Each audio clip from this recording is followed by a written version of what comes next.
This program is brought to you by Link TV for educational and non-commercial use only. Israeli Prime Minister Ehud Olmert clings to power, despite having an approval rating of just 3%. Next week's government report on the failed Israeli war in Lebanon might deliver the final blow. Will Olmert be able to survive? All this and more on Link TV's Mosaic Intelligence Report.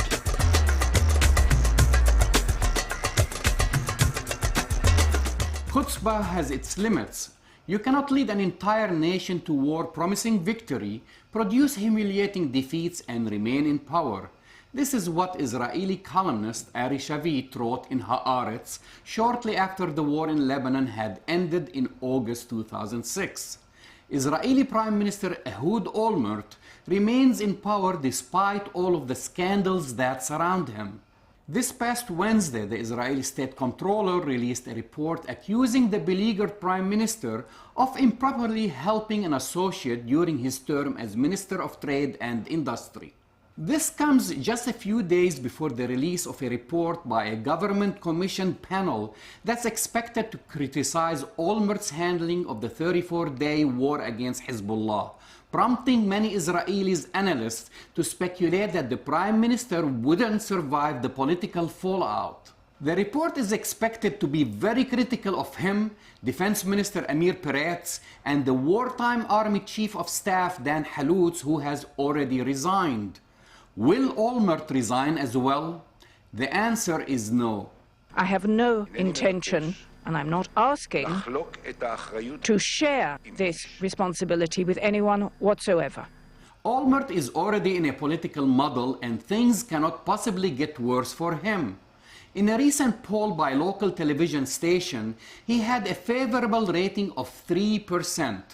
Given the poll's margin of error, it is possible that Olmert's support in Israel does not reach beyond his extended family. Meanwhile, Gadi Eisengut, the director of operations at the time of the war on Lebanon, had already revealed to a group of students that after a couple of hours into the war, it became clear that Israel would not get the kidnapped soldiers back through military means. So how will Olmert survive? Olmert has been experimenting with different tactics. He has been feeding on the threat of Iran or another confrontation with Syria. He has been blaming others for his failure in Lebanon, as in the case of Arab Knesset member Azmi Bishara, who was accused of collaborating with Hezbollah.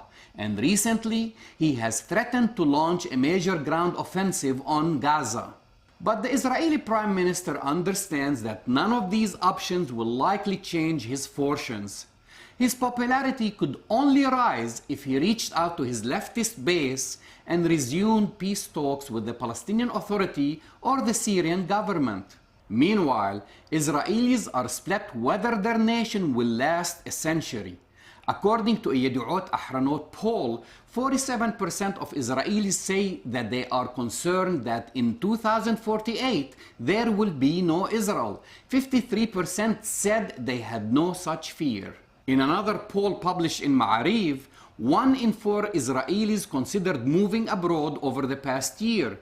Both polls, however, show more than 90% of respondents voicing dissatisfaction with their government. I'm Jamal Dajani for the Mosaic Intelligence Report. To learn more about this program or to share your thoughts, visit us at linktv.org/mosaic.